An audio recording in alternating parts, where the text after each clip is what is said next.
I just want to start tonight off by saying thanks very much everyone for coming. Thanks to the Wisdom Society and Ergo Screen for helping to kind of organise this. It's good to see so many faces here. We've done the event for fewer. So tonight we're having Paul Stein. This is our first talk of the term. Paul's had quite an extensive career. He's an engineer by trade and was the Director General of Science and Technology for the Ministry of Defence. He also was the Chief Technology Officer at Rolls-Royce for a while and is now running a company that is kind of setting up microgrids to reduce reliance on the kind of national grid.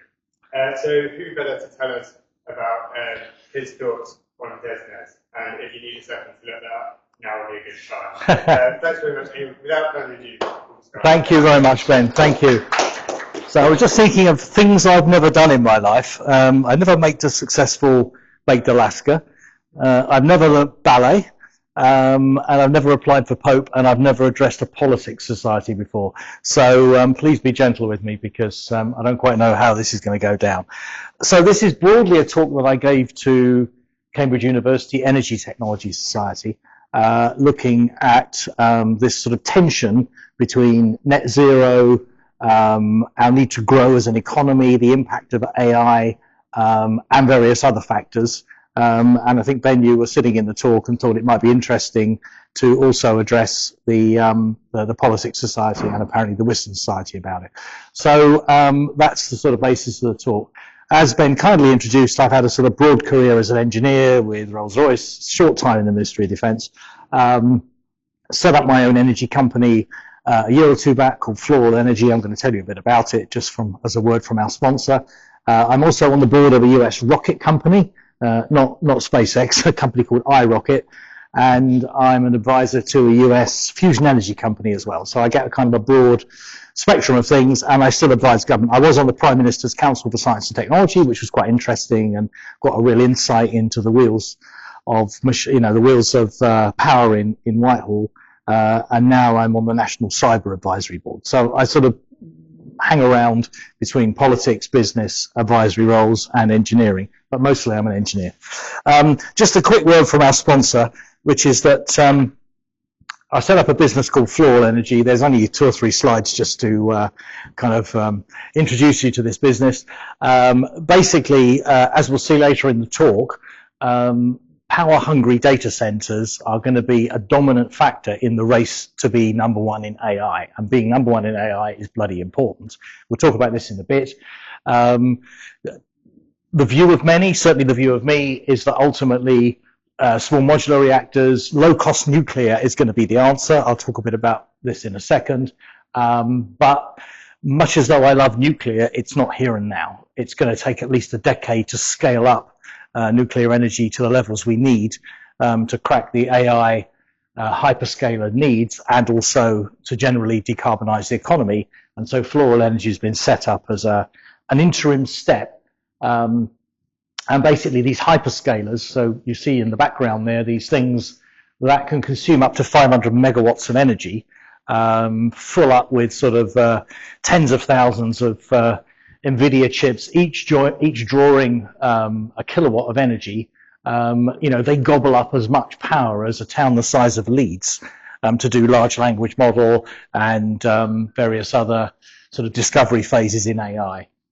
You can't just plug them into the grid because there ain't enough energy in the grid, and you can't use wind because they can't take intermittent energy. So Floral Energy has been set up to sort of bridge the gap between where we are now and when nuclear comes along, and it does so by using initially gas and then employs technology to reduce the carbon footprint through recovering thermal energy from the data center, reducing the need for gas, introducing synthetic fuels, doing carbon capture on the exhaust, and then buying time, decreasing that carbon footprint until nuclear comes along. So that's the thesis. And we're going through a Series A. So if any of you set up businesses, don't. You will lose hair. You'll turn grey very quickly. But basically you raise, first of all, seed funding, which is quite easy to raise. We raised £1.1 million to get us up and running. We're employing 2 Cambridge grads from the Energy Systems course, both brilliant people. And now we're seeking Series A funding, which is where you get serious money into the company and start scaling it up. And we're seeking £30 million. So I'm wearing out shoe leather, talking to investors all over the world, trying to get them to put money in so we can scale the business. Anyway, but that's the end of the work from our sponsor. So the big sort of picture part of the debate that we'd like to have this evening, and obviously I'd like this to be as interactive as we can, is that energy is an absolutely massive part of our economy. It's huge. Some estimates put it at 15% of our gross domestic product is tied up with energy. About 6% on the generation of energy through wind and solar and fossil fuels and nuclear and blah, blah, blah, blah, blah.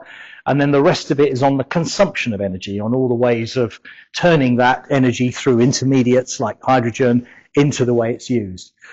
And quite simply, if you get your energy policy right, then you're riding an economic wave upwards. And if you get your energy policy wrong, then you're heading for a very dark place, because you're putting an economic burden onto that 15% of your GDP that you can't really afford. And we'll have a look at enumerating that in a while. Now, the UK is going, as many Western nations, barring the United States right now, is going through a phase of electrification, because it's believed that using the electricity grid as the vector for energy from where you make it to where you need it is a good way to help decarbonize at source. So you stick low carbon sources on the sort of the input side, solar and wind and nuclear and gas with carbon capture, if that's what you want to do. You pass it through the grid, and then you consume it at the other side through electric vehicles, through heat pumps in houses, through through whatever. And that looked pretty difficult to do a few years ago. The Committee on Climate Change estimated that we needed a doubling of grid capacity between about 2020, when the study was done, and 2050, and then AI came along, right? So that doubling of capacity was just for EVs and heat pumps and other sort of chemical burning means, as it were, to transfer those from chemical burning into electricity using, and that's before AI came along. And AI is screwing up everything, because the energy that we're talking about with AI is off the scale. Under construction in the UK right now, although some of it might be abandoned if we can't get the energy, is 2 gigawatts of AI hyperscalers just in the UK now. Now, 2 gigawatts, let's see if I can give that a sense of scale. The whole of Leeds draws 500 megawatts. Okay, just to give you a sense of scale there. Hinkley Point C, so that huge dual EPR reactor that's being built down in Somerset, is 3.6 gigawatts. So that's over half of Hinkley Point C for just the UK's construction of hyperscalers until 2030. Globally, there's about 20 gigawatts under construction. These are huge numbers in the energy space. I mean, they just take things off the scale in a way that is just sort of, people just didn't plan for. And the Committee on Climate Change, who I was never a great fan of, sort of didn't really take this into account at all. And what we're going to talk about in a bit is what happens if you miss out on that AI boom. So what happens if you don't change your energy policy and change the way you go about thinking about energy, and you miss the AI boom? We'll talk about that in a bit. And broadly, what we're seeing in the UK, particularly in a lot of Western nations, but the UK is not the worst. I would say continental Europe is pretty bad. I mean, I've been talking to the Spanish government, and my jaw hit the table with the naivety of their view of energy. Sorry, are there any Spanish people in the room here? Anyway, I'm making a statement of fact rather than opinion. The UK is not the worst, but what we're going to see is that our current way of running government, where we have a department, DESNZ, Department of Energy Security and Net Zero. So their job, headed up by Ed Miliband at present, who is Secretary of State for DESNZ, their job is to worry about energy security and net zero, and just that. And the thesis of this talk is, if you do that, you miss the AI race, you miss all sorts of other races, and you can't think that way. And I just made the point to some people earlier on that Nigel Farage, and this isn't a political talk, I'm just making a statement of fact, has already seen this, and in the manifesto for reform, they've decided to disband DESNZ and create a Department of Business, Trade and Energy, or Trade, Business and Energy, as you know, as a get-go for the Reform Party, exactly because of this point, actually. So what can we do about it? So we're going to sort of unpack this in a bit. That was the sort of bottom line up front, and what I'd like to do is just unpack that and see how we get on. So these are the sort of big issues, and this is what's called a complex systems problem. It's often, in systems engineering, it's called a wicked problem. And a wicked problem is one where there's no obvious solution, and so you have to make compromises, and you have to really start sort of asserting which parts of this systems jigsaw you're going to prioritize. Because this 15% of GDP, I mean, I can't stress how much, you know, this is, I mean, our manufacturing sector in the UK hovers at about 10% of GDP, you know, to give you a sense of scale here. You know, government, I mean, you're the politicians, government is what, right, about 40% GDP in the UK-ish, that sort of level. Anyway, about that. So anyway, so you get a sense of how much of our GDP is tied up. Energy is the world's biggest business. The world's, you know, you might think it's tech and IT, it's not. Energy is the world's biggest business by a country mile. And so that's the point. Get this bit wrong, and this bubble grows, and you can't afford for people to heat their homes anymore. And yet, if you let it get too small, you start compromising some of these things. And of course, the biggest political hot potato is environmental concerns, because without the environment, we just burn coal. It's easy. Coal is really cheap. We've got tons of it. We're an island sitting on seams upon seams of coal. And all you do is dig up coal and you burn it. It's lovely stuff. I mean, President Trump said so the other day. And you dig it up and you burn it, and all the rest goes away. Really does. So it's only the environmental side of things that's actually causing us to have to rethink all the above. You know, otherwise we could have coal-fired hyperscalers. That would be quite a thought, wouldn't it? Anyway, there we go. On the environmental side, we do have a tale of two different, at least two different leaders. These are quotes from the 47th President of the United States and from the Ninth Secretary General of the United Nations. Well, I'll leave you to draw your own conclusions about which one you want to believe. But there's a point here, which is that what's happening in the United States, and I'll do my best to make an apolitical point, is that by effectively scrapping that environmental bubble, he's freeing United States industry and commerce from all those constraints that make that systems problem a wicked problem. And he's saying, you want hyperscalers, you just burn gas. Don't worry about it. Just get on with it. You know, making the US #1 in AI is far more important than anything else. Get on with it. And making the US sort of relevant in steel. You just go and burn coking coal in steel. You just get on with it. Do you see how big a deal it is? Because if in the UK we're trying to stick to net zero, and I'll give you some data as to why this is important in a while, then suddenly you've skewed the global economic model hugely by scrapping the environmental concerns of burning fossil fuels. This was sort of health warning for the talk, but you know, I'm going to make one or two slight exaggerations, but I'll try and put my hand up when I'm making them, so you know I'm exaggerating, but it's just to get the bit across. My business, I should say, is based in both Pittsburgh, which is one of the, was the steel capital of the world, Pittsburgh. During the Second World War, it churned out more steel than the rest of the world put together. And you go along the river in Pittsburgh, and there's mile upon mile of Rust Belt, you know, sort of steel mills that are all gone, you know, because of globalization. And it's that area that was the breeding ground for the change in politics in the US, when President Trump was basically saying to them, look, you know, what's happened? You know, it's made China rich, it's made Wall Street rich, and it's made you guys poor.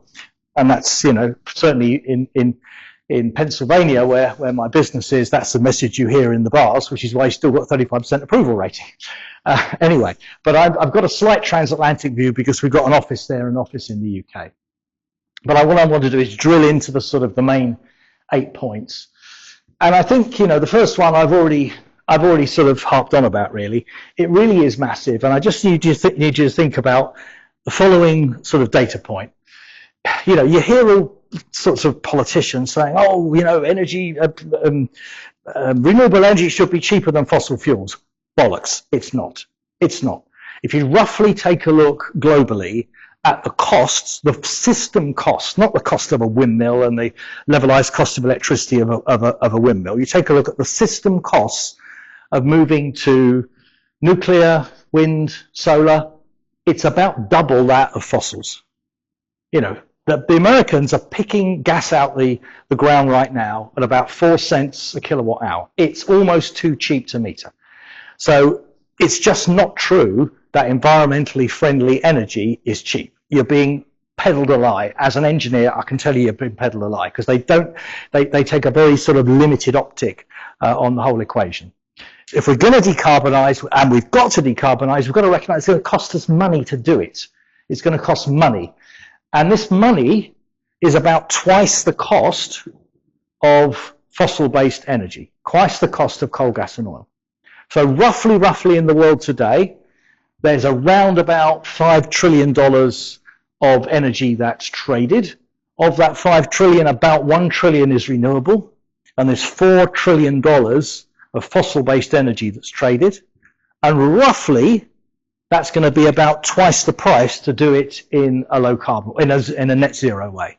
Twice the price, through biofuels, through nuclear, through all the other vectors that we're looking at to go for. So it does cost money. We've got to do it, but it costs. It's a lie to say it doesn't cost. And that means that if you don't do it, that 15% of GDP could double to 30% of GDP. Now, you try running an economy, you know, in a cutthroat globalized world where suddenly you've got an extra 15% of GDP headwind. And that's why popularism in the States particularly, and in the UK, it's why many of the political parties are starting to say, oh, this net zero stuff, you know, that's why it's sort of gaining ground, for that pure economic reason. The second one, I'm conscious this is more of a sort of engineering perspective on things, and so I'll go through this sort of quickly, but happy to go back to it if anyone. There's a whole branch of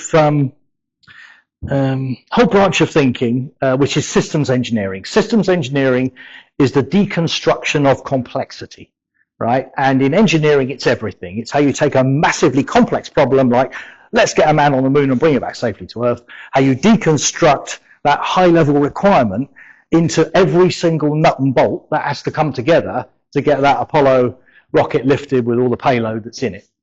And it's really hard to do. It's one of the most difficult things to do. I've sat through some of the most incredible examples of good systems engineering, like the development of the mobile phone system, GSM. I hold a patent in a little bit of GSM for what it's worth.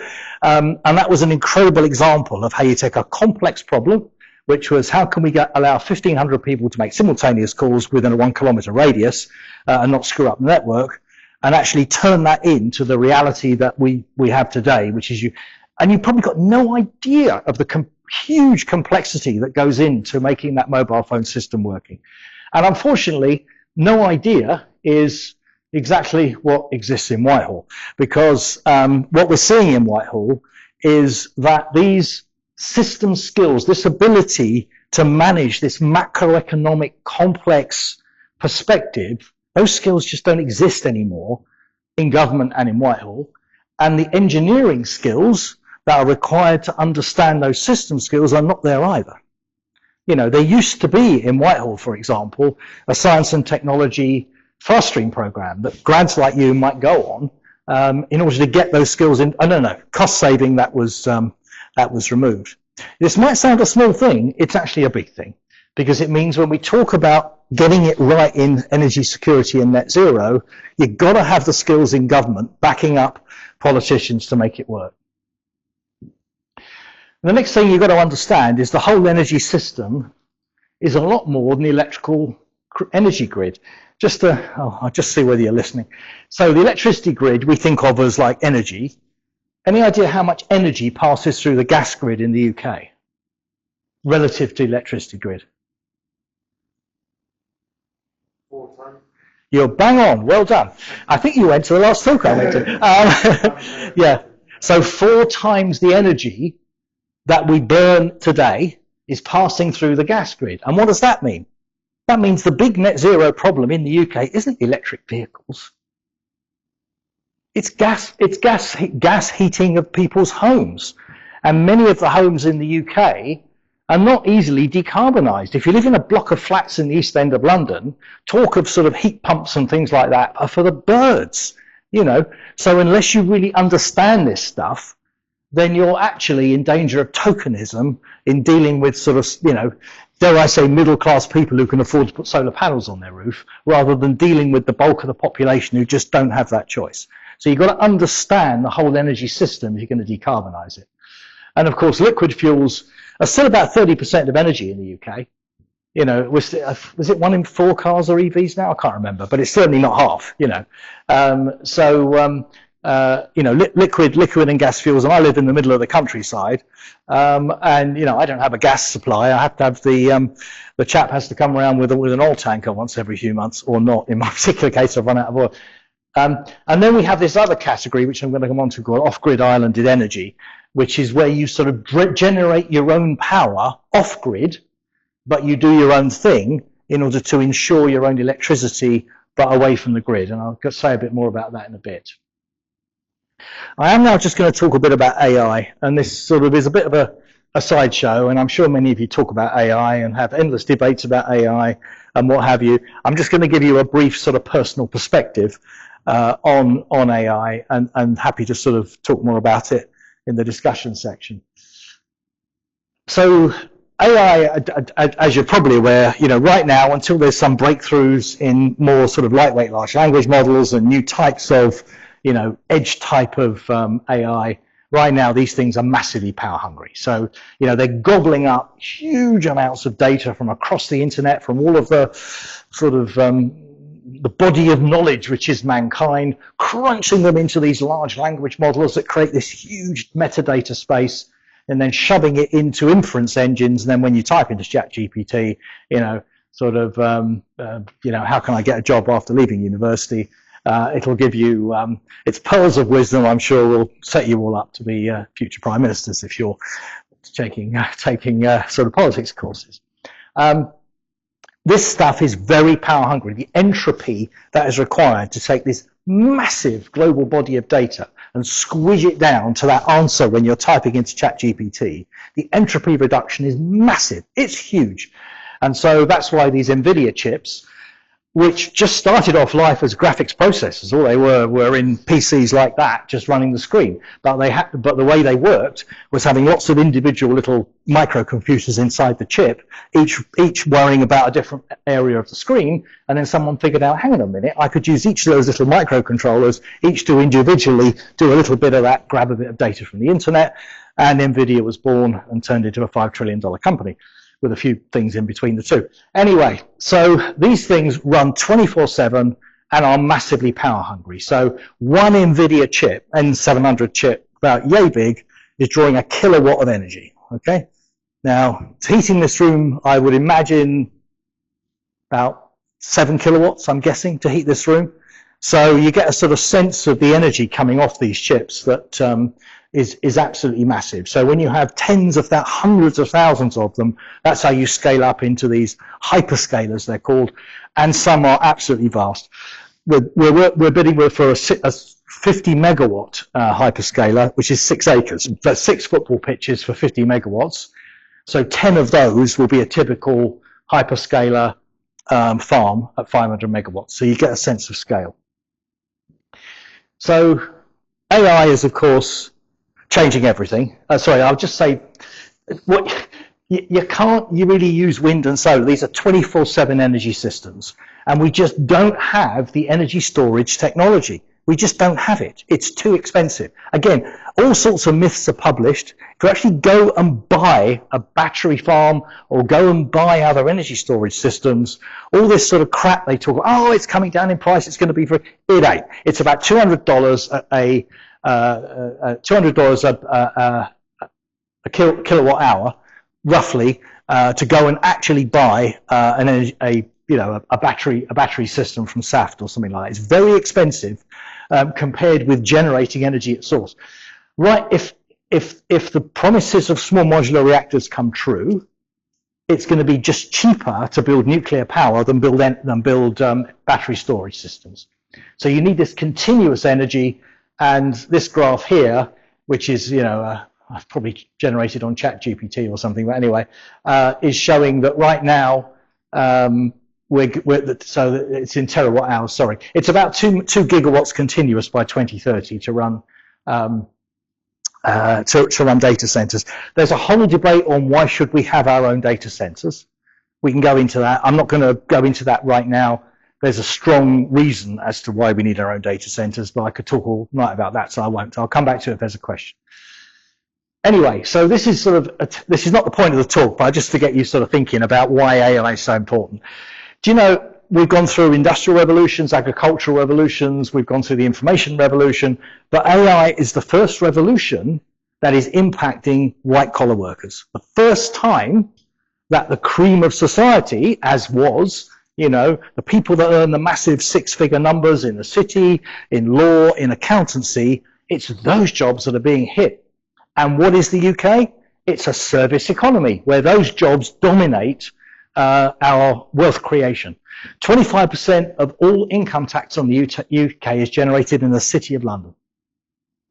And those jobs are the ones that are going to be affected big time, right? So you've got to think about the impact. This is why it's such a big deal. This isn't a sort of agricultural revolution where you had sort of serfs, you know, sort of tilling the land, you know, and then the agricultural revolution came along and 9 of them came and worked in cities and 1 of them could then farm for the other 10. This is not like that. That's affecting the sort of serfs down at a level. This is affecting the monarchy in terms of financial input. So it's going to have a massive impact on the UK. There's get another job fast stuff. If any of you are in these areas, forget it. There's a lot of new jobs awaiting. So this is the good news. So if you can get into these sort of areas, like, you know, deep fake protection, there's a massive, massive business to grow in working out whether something we see when we see it on the news has been AI generated or whether it's actually for real. So massive, we'll see massive growth in these businesses. We'll see huge productivity improvements in these businesses, particularly medicine. You know, we're going to see leapfrogs in new pharma discovery, new drug discovery, in the way the sort of, you know, primary care is issued. Your first point of contact with a GP is probably going to be with an AI engine initially. So these are going to be AI enhancing. And these ones, the labor intensive ones, are the ones that are likely we're going to barely notice AI. I mean, cleaners is often said as an example. It's the most difficult thing to do with a robot, actually, general cleaning. You know, these are the areas that we'll barely notice. Anyway, point of story is the UK's economy and the US is skewed up towards this area. That's where the wealth's generated, which is why it's such a big deal. The next part, which really starts to sort of see why DESNZ as a department is, you know, such a sort of dysfunctional concept, is this complex systems issue basically relates to this, basically boils down to this, that getting the energy transition right is a mixture of skills, which means, you know, how do you pump prime universities? What sort of courses do you want to teach? What sort of technicians training, welders, fitters, manufacturing engineers, a whole panoply of skills. And we're said to be we're short of 300,000 nuclear skills in the UK. That's not 300,000 core designers designing the kind of fuel rods. That's 300,000 welders and fitters and people that are qualified to pour into nuclear qualified rebar concrete. These are basic jobs that are in massively short supply. Reindustrialization, right? If we're going to build, so that's my old company's small modular reactor, which is the one selected for the UK. You know, there's 30 million codified parts in there. A jet engine, one of our jet engines had 36,000 parts, and they're pretty complicated things. This has got 30 million parts. Now you think about the supply chain needed to create 30 million parts. You know, so this is a massive reindustrialization. Then we get this, you know, yes, you have to think about environmental and energy security. Then you need to think about exports. Then you think about national security. Because if you're reliant on external sources of energy or external sources of industry or external sources of data for that matter, then your nation is vulnerable. And then if you get this right, you generate balance of payments that lets you afford the decarbonisation side. So this is just trying to say that this reindustrialisation bit is so important, and it's the primary reason why you can't have a DESNZ sitting on its own. You know, I mean, one of the most frustratingly incredible episodes of my life was standing in front of the senior civil servant in charge of DESNZ, who's now been moved to the Ministry of Defence, God help us, and trying to sort of get him to understand that we're running a competition between a British bit of technology, which is this, which hopefully now is going to employ 40,000 jobs in the manufacturing side of these things, versus two American competitors, one from Westinghouse and one from GE Hitachi, a joint venture with General Electric and Hitachi of Japan. And he saw no difference between, like, you know, selecting one of the American-led reactors versus buying a British-led one, you know, but the World Trade Organization is, and I'm talking to someone who is almost vacuous in his understanding of reindustrialization and what it means. And the fact that if you choose an American, you don't get any exports. Do you understand that? Oh, well, you know, the jobs will settle in some other area, don't worry, you know. Anyway, this is the sort of skill level we have in Whitehall. That's Jeremy Pocklington, by the way. If you have anything to do with them, don't send him my regards, please. So let's just, I'm going to talk a little bit about nuclear. Again, I can go into ridiculous amounts of detail if you want me to. I think I'd like you to sort of maintain the will to live by the end of the evening. So I'll just sort of skirt over the top.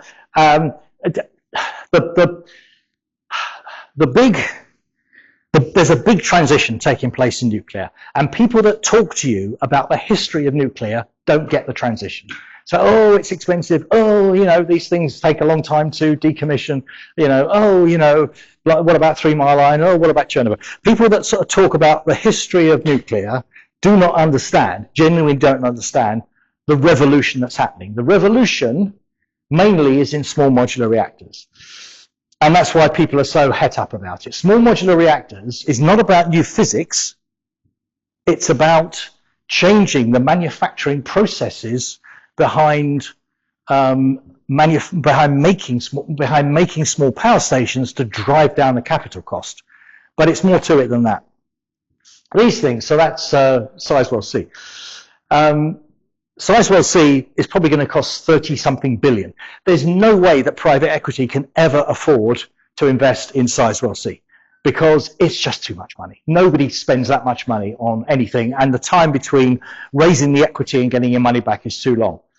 That thing will cost $2.5 billion, which is within reach of private equity, and it'll be on grid within 5 years. I'll guarantee that's the case. I had the whole audit team throw their resources and making sure we were right on that, and I you know, staked my reputation on it. And that's the point, because now you get private money behind creating nuclear energy.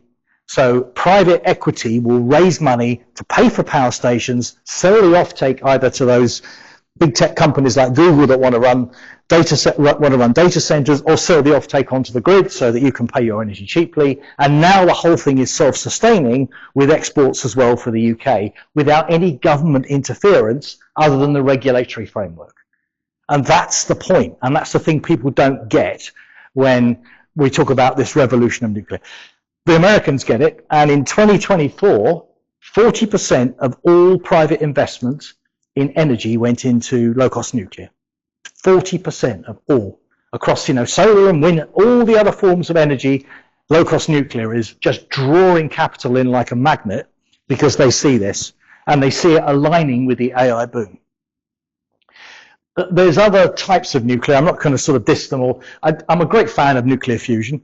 It's great fun, and it's still a long way away. And I'm sorry to say that, because I do love it, and I spend my time with a fusion company in Seattle, Zap Energy, which I adore the team, and their energy is brilliant. But the engineering challenges that need to be overcome for 24/7 energy are just enormous, and it's oversold generally by academics who want to keep putting money into nuclear fusion, but it is oversold.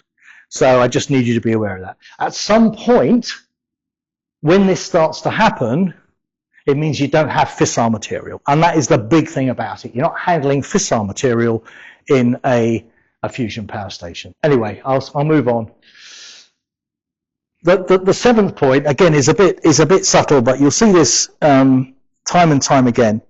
And it's once another reason why when you try and do something radical in energy policy, it just doesn't work. In a complex system, any engineer will tell you that evolution always beats revolution. In other words, getting what we've got and doing it a bit better always beats revolution. Look at the silicon chip. You know, I was down when the aspect ratio of chips was measured in sort of tens of microns, let alone nanometers. And everyone thought, oh, silicon was going to have its limits. And every year they come up with cleverer and cleverer and cleverer ways. And now we're in extreme ultraviolet masking for semiconductors. It's getting us up into billions of transistors per chip and unbelievable sort of power in silicon chips. My old previous industry in aviation, you know, I mean, that thing looks a little bit like a, well, if you had 4 engines, it would look a little bit like a Boeing 707 of the 1950s. And it's a tube and wing design that has been around, that has been with us for sort of 70 years. And that's because we made it better and better and better and better and more reliable, bit by bit by bit, more and more fuel efficient, until the pinnacle. This is an A350-1000, is it? Oh, anyway, whatever it is. It's an A350. It was about the most fuel efficient machine on the planet in terms of carbon footprint per passenger kilometre. And so when people talk about hydrogen flight and electric flight, forget it. It's just too complex. So the way we're going to decarbonize aviation is making aeroplanes more and more and more efficient, and then creating sustainable fuel, which is drop-in fuel. So you keep the system the same, and you start creating synthetic kerosene, either from biosources or e-fuels, as they're called, where you use a chemical process to bang together molecules and create the fuel. And that's the way it's going to grow. And EVs, you know, are struggling because the system can't cope with, and I speak as both an EV driver and a petrol driver, and you know, the system just isn't there with EVs, despite them being planned for sort of 10 to 20 years. And I mentioned to you, you know, like gas-fired home heating. Where's that going to go? How's that going to evolve? How are we going to turn that into net zero? Because that's like 40% of UK carbon. So unless you understand that, you're not going to get it right. And then the sort of final general point I'm going to make is that, you know, we just got to be blunt. We live in a very complex world where energy security and economic well-being are starting to beat environmental concerns. And whether we like it or not, you know, the average person now, we now got major political parties saying we're fed up with net zero.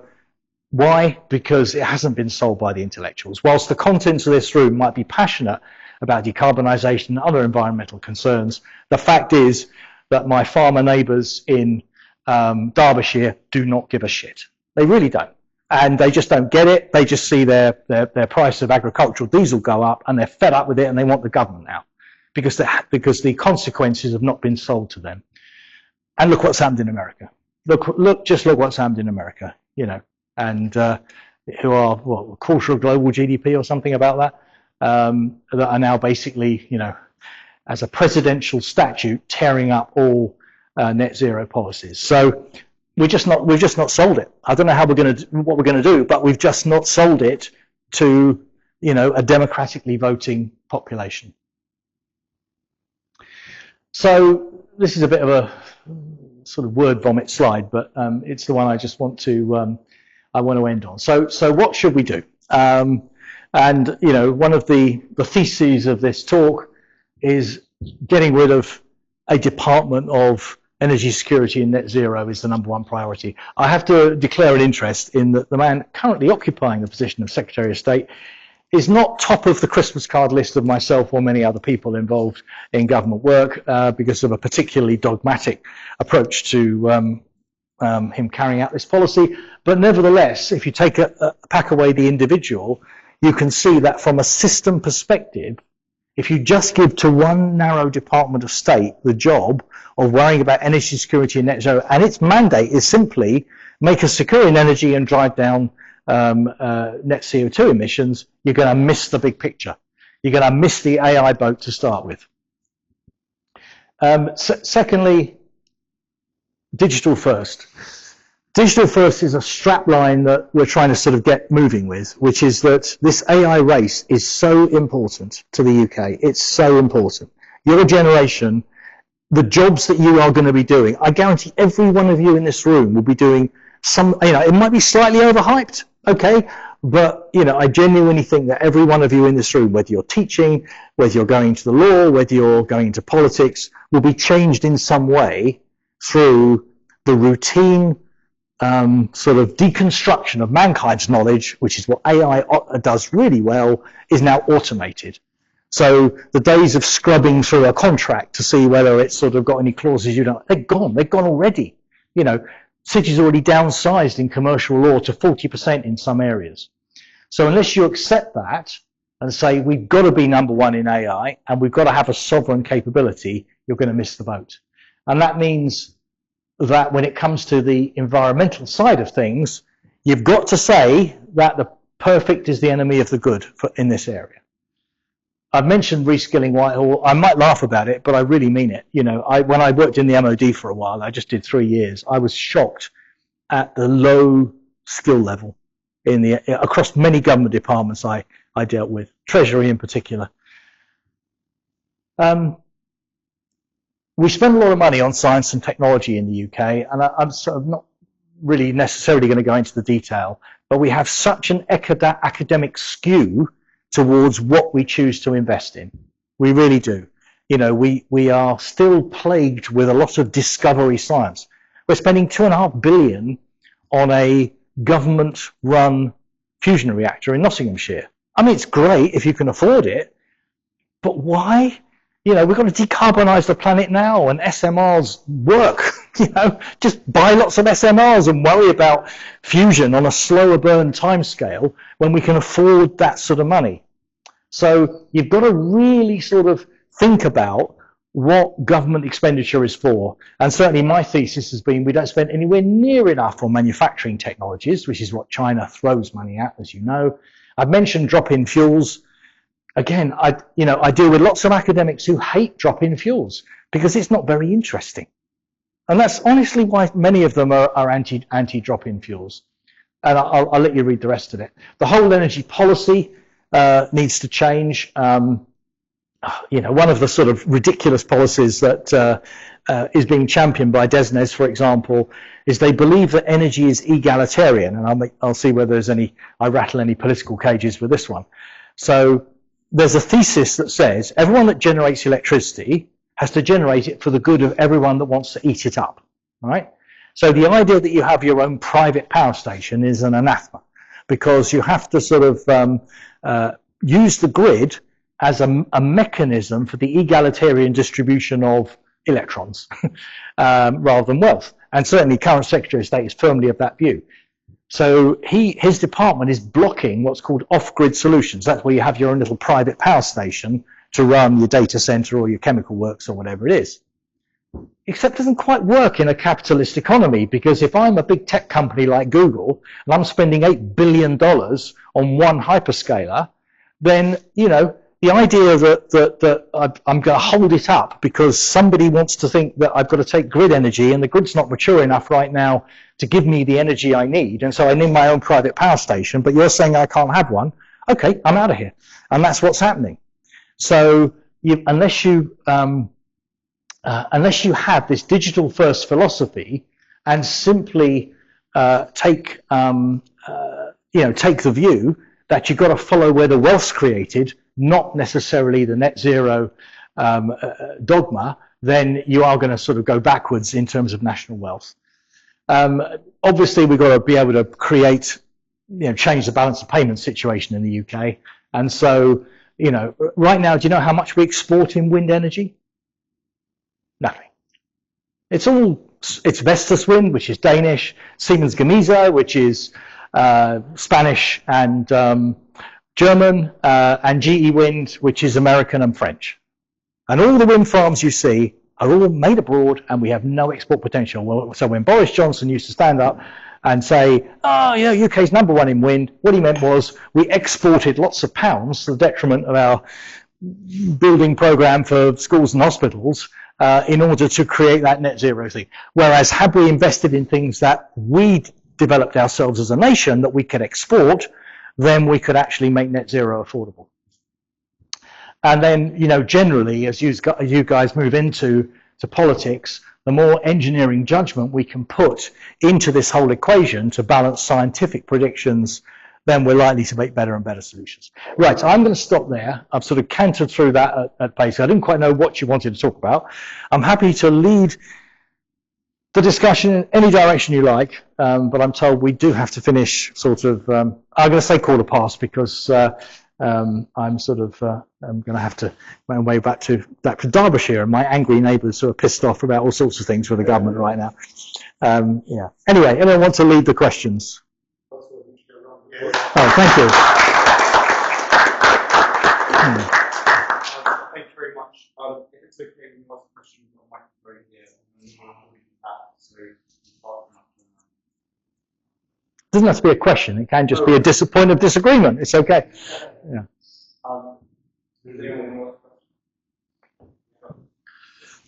Hi, thank you for I have many points of disagreement. But Good. The last point that you made, like point 8, that the environmental problems are important as like the current landscape and maybe cost of living.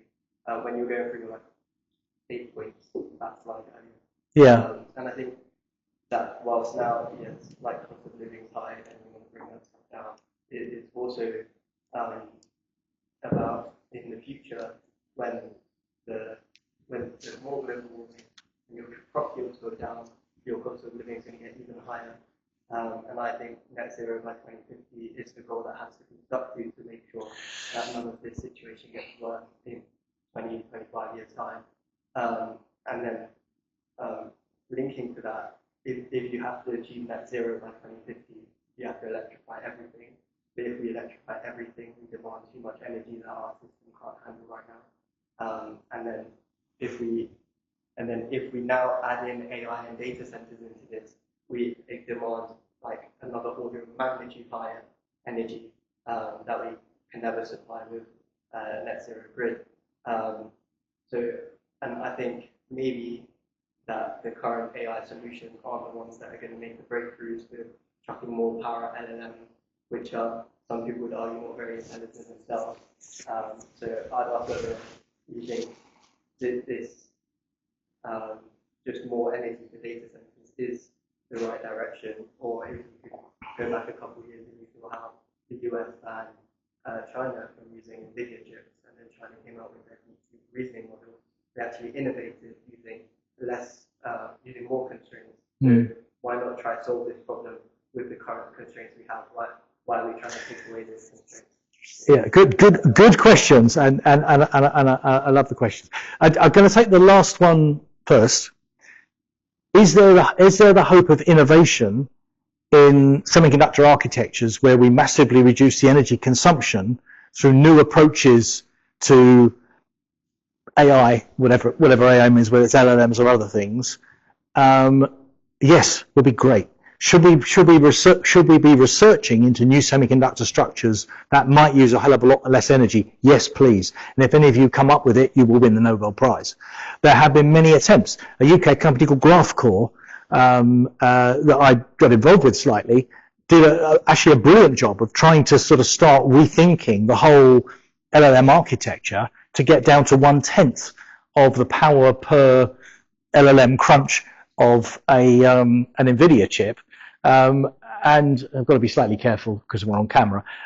Let's just say they were on the right lines, but they were badly led. So is there a possibility there? Yes, there is. And please, those of you that go into science, engineering or business and lead a company like that, yes, maybe that's the answer, and you could be right. I hope so. Hope somebody finds it, because it'd be good.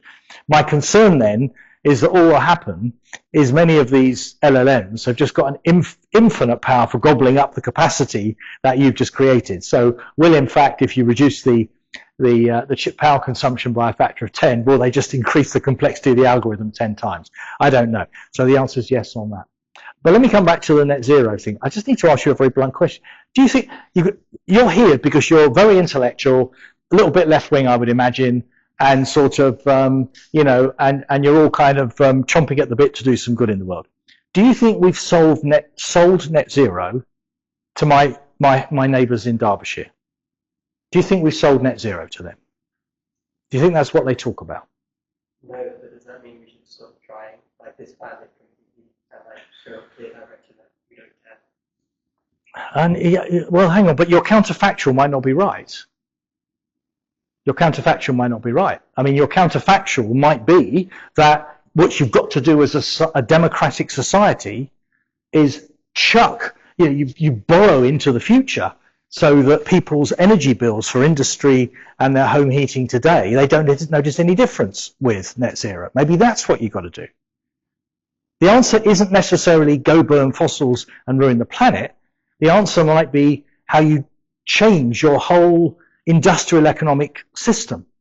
When we start building those Rolls-Royce small modular reactors, I can promise you bills will come down. And they'll come down, A, because the source of energy is much cheaper, but also we can afford to subsidize through the exports we're earning through exporting them. So the counterfactual isn't go screw the planet. The counterfactual is get smarter at systems level, I would say. But but there's a bigger issue, and it's the Trump issue, isn't it? You know, he has got in saying that climate change is a con. Nobody is contradicting him. He suppressed all the intellectuals in the US. I don't see the Washington Post with headlines saying this man's talking rubbish. I've not seen that. And excuse me if there's any Americans in the room. Are there any Americans in the room? So it's not been sold to the average American that net zero is important. We live in a democracy. The fact that you think that and I think that doesn't matter if the voting population generally hasn't got it.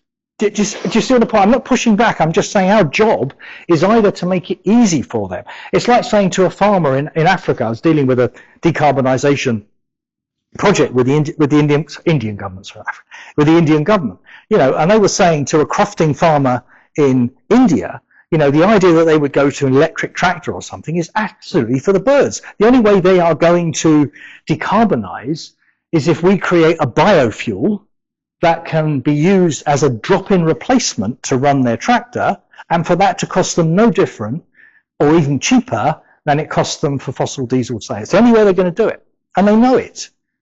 So it's the whole policy, the whole way we've gone about it is rubbish, and that's the thesis here. That's what I'm trying to say to you.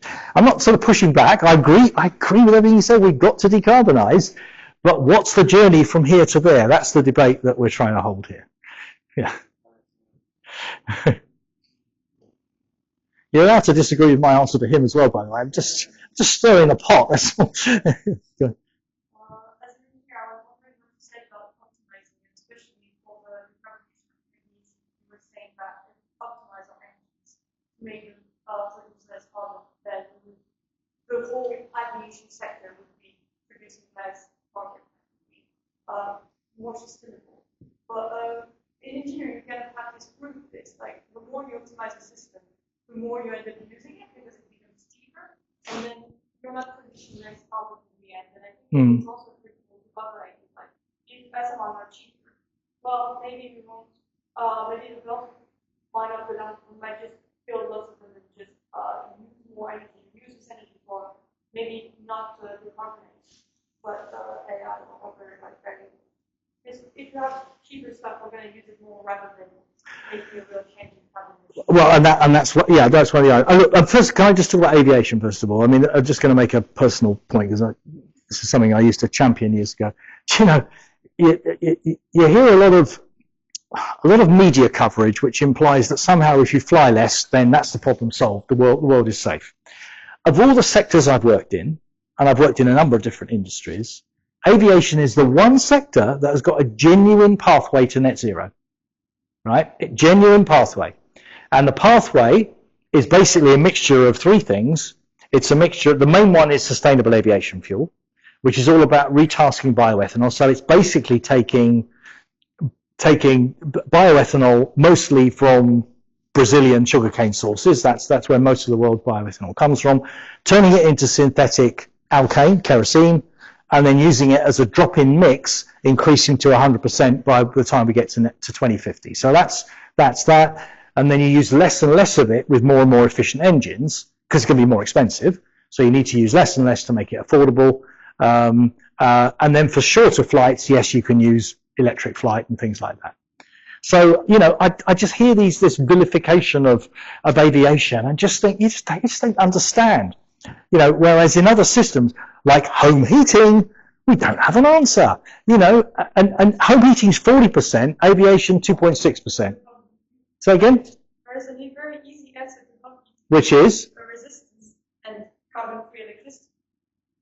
Literally a resistance. But we don't have a, yeah, it's all right, but there isn't a pathway that says upgrade every single, so if you want to resistively heat, so my house uses about 30 kilowatts, okay, it's a big house. Typical house or block of flats is about 12 kilowatts of heating, all that kind of thing.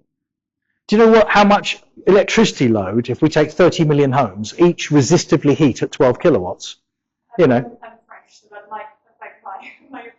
Well, I mean, but French, okay, but in France you have 80% nuclear power and a surplus of electrical energy which allows you to resistively home heat. France is unusual. It's a complete, you know, it's on the scatter diagram of CO2 footprint for home heating. It's in a completely different place. What we're trying to do in the UK, for example, is use heat pumps which have got coefficients of efficiency of around about 2.6, 2.7, which means we're using not 12 kilowatts, but more like 5 kilowatts, which the grid can tolerate. But then you've got the problem with a heat pump of installing it in very dense accommodation we have in our city centres. So that's been the dilemma. But you're right. All I was trying to say before, you talked about aviation. What I was trying to say was, as engineers, we've got to stand up and say, hang on, aviation is 2.6% of global CO2, and we've got an answer. Home heating is, in the UK, I'm not talking about France, you're quite right, home heating is 40% of CO2, and we haven't really got an answer. So why don't you say to people, put on a few more jumpers rather than you should fly less? That's all. It's just trying to get this sense of balance in the whole thing. Why? Because rich people fly, and it's easy to say, ooh, get off your private jet and all that kind of stuff, because it's easier to chant that in the street than, you know, put your jumper on rather than sort of, you know, turn your heating up to 20 degrees. You know, one is just not politically acceptable. Or you tell me if it is, anyway. Thank you for the speech. I think one of the big, elephants in the room, and I'm glad to in France, is obviously that SMR's nuclear, it still needs uranium or some materials from other states. Yeah. And the energy security things are key. So I know that one of the things that happened in France recently is that obviously they were extracting through, you know, their old colonies. That's where they were getting much of their uranium and other fissile materials from. And then obviously there were a series of coups in Sahel, and they've now embargoed that export. And I know the UK, I'm sure we've started tamping down that, but we're still importing Russian uranium because we don't have domestic reserves. And so I'm just wondering how, within that kind of systems problem you were describing before, how, I know obviously it's better to be less reliant on foreign oil because oil price moves up and down so volatile. But surely one of the amazing things about renewables is if we can build them, then it is domestic and it's in a closed loop, and we're not relying on external sources to help that. Yeah, a good point. So number one, the UK has got tons of fissile material that we can reuse, and it's in underground storage in Sellafield. Okay, it's plutonium and mixed oxide fuel that we can burn in pressurized water reactors. There's not a problem burning MOX, mixed oxide fuel, in a, basically you recycle the fuel and burn it again. We don't like doing it because it creates more plutonium actually, and plutonium is not a nice thing. And we're producing too much. We are producing too much plutonium. We do have to manage it, and we do need fast neutron reactors to break down the plutonium. But are we going to run out of fuel for our fission power stations, no, we're not. And Australia's got tons of the stuff. It's got tons of yellow cake. It's just not really got its industry together yet because Australia's had a sort of a stance of being fairly sort of, well, it's still baked into its primary legislation as being anti-nuclear energy. I thought you were going to make a different point. I mean, because I don't think we're going to run out of fuel. But what do we do with the waste is a question we mustn't just sweep under the carpet in any metaphorical or physical sense of the word, you know, because it's got, yes, I mean, fissile reactors do end up with fissile material. Fission reactors end up with fissile material.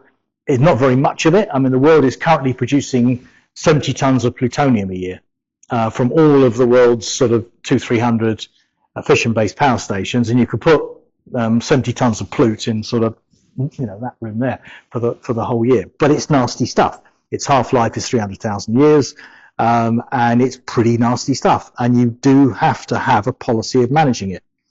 So in France, there was a program called the Euclid program, which is a fast neutron reactor intended to break down plutonium into. Were you involved with it? You're smiling. Okay. The US has got the PRISM reactor. In the UK, we set up Doomray, which was a fast breeder reactor, and these are supposed to eat up these higher orders of the periodic table through fast neutrons that break down the atoms effectively into safer parts of the periodic table. So a generation ahead of us, when we've decarbonized and we can afford to sort of take breath, does need to move into fusion, where we don't have this issue, and also start processing the plutonium. Yes, we've got to do that. But, you know, my thesis is it's a far easier problem to have dealing with 70 tons of plutonium than the sort of temperature rises that we're seeing as a result of burning fossils. I just need to say one thing about the intermittent renewables. So, you know, when the wind doesn't blow, you need to get the energy from somewhere. Do you know what happens right now when the wind doesn't blow? We fire up gas-fired power stations in the UK. That is actually what happens. And we've had outages of up to 2 weeks in the UK. Admittedly not very frequent, but frequent outages of 2 days in the North Sea where the wind has not blown for 2 days. So the idea you can carry on with wind, and it's just crap. It just doesn't work. We don't have the energy storage technology to keep the whole of the UK going. Every single hydro scheme in the UK, we've got big hydro schemes on international bases like de Norwich. Norwich is 30 gigawatt hours for the whole of the UK storage. So that keeps the UK's lights on for 1 hour. Everything we've got, you know. So you've got to have what's called baseload generation, stuff that generates electricity continuously. It's not that wind is bad. Wind is great, but you've got to use its intermittency, not for powering data centers, but you can use it, for example, for heating people's homes if they're well insulated while the wind is blowing, or overcooling people's freezers while the wind is blowing, so that when the wind stops blowing, then, you know, you can tolerate some period of energy outage. That sort of thing is good. That technology is really good. You know, but if you need electricity now because you need to charge your car or you need to power your data center, or we're having a meeting in this room and the lights are on, then you need baseload power as well. So the right system solution is the intermittent renewable solar and wind now, because they're here and now. We don't have nuclear now. Strengthen the grid up because the grid is nowhere near strong enough to distribute energy, and then add in low-cost nuclear as it comes along, both on the grid and private wire. And that's the smart money, whilst earning export pounds by skewing what we make towards things that give jobs for you guys and create export pounds for the UK. Sorry to harp on. I was just going to bring it back to, sorry, about the kind of biofuels thing. I agree that that's a really good way of having more drop-in solutions is going to be met with quite a lot less resistance. But there's quite a lot of, and maybe this is just kind of my story thing coming out there, there's quite a lot of resistance to biofuels in a sense that lots more kind of natural habitats, things, rainforests, as a kind of particularly noted example, has to be chop down Yeah. and make way for it. Yeah. And obviously that has its own carbon emissions and has its own, and people have quantified the economic impact of that, and it far outweighs for the collective the kind of the benefits that that brings and in terms of kind of decarbonisation. I just kind of wondering how you square that as like almost, so you kind of got climate change and other environmental impacts. How do those two things kind of... Yeah, no, it's a really good, look, very good question. That isn't true. Right, you want to end up with a molecule of kerosene over here to power your diesel car or your aeroplane, where the carbon in the C12H24, H26 molecule doesn't come from a fossil source. So that's what net zero is. How do we get from here to there, right? Yeah. Now, I'm hoping that your generation will come up with a whole bunch of new ideas about how we can take atmospheric carbon, sea-based carbon, other forms of carbon that does no environmental damage to create that non-fossil based kerosene, because someone's going to invent a good idea. There's so much money in it and there's so much exciting chemistry. We know a few ways of doing it now, right? So one of the ways is waste to fuel, okay, which doesn't have the environmental impact that you say, literally carbon that you would have chucked into the sea or disposed of or buried. Instead, you take it through a plant where you extract the biodiesel and take it into a usable source. Now, we do that. I mean, the B7, when you fill up your diesel car, it says B7. That's 7% biodiesel that's gone into it. So you can do that. You can grow plants, and maybe that's the wrong thing to do. It happens in Brazil. They're growing sugarcane and fermenting sugar to create bioethanol in billions of litres a year. And one of the theories was that if the US was going to electrify its vehicle fleet, then all of that bioethanol could then be used to create aviation fuel without creating a net environmental impact, because it's already, it's done already. It's done its job. They're already planting biofuels. There's algae. Lots of people working on algae specifically for this reason. So creating artificial lakes, or even some of the Great Lakes in America, where you grow an algae that absorbs CO2 and then synthesize. And it's actually great work at Aston University, sorry to mention them here, done on creating algae.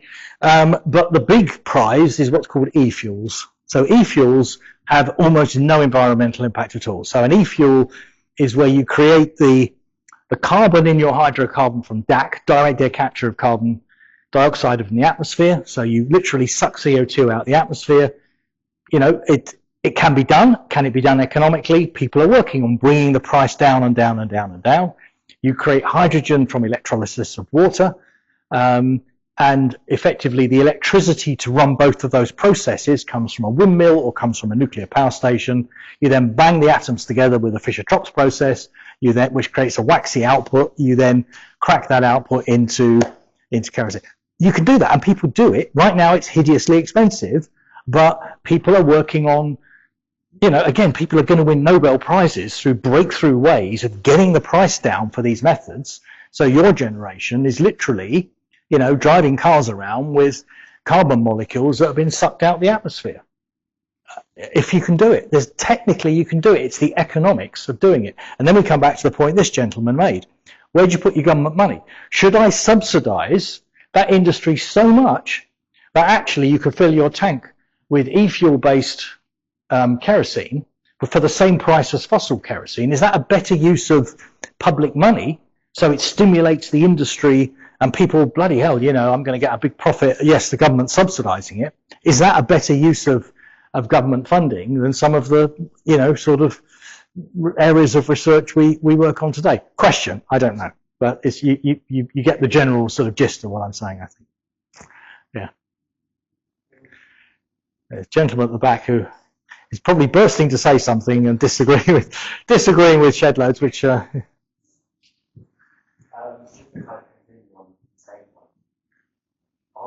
these sort of synthetic fuel technologies kind of ready at that scale that we need them to reach net zero when you compare to the alternative, I guess, which is Yeah.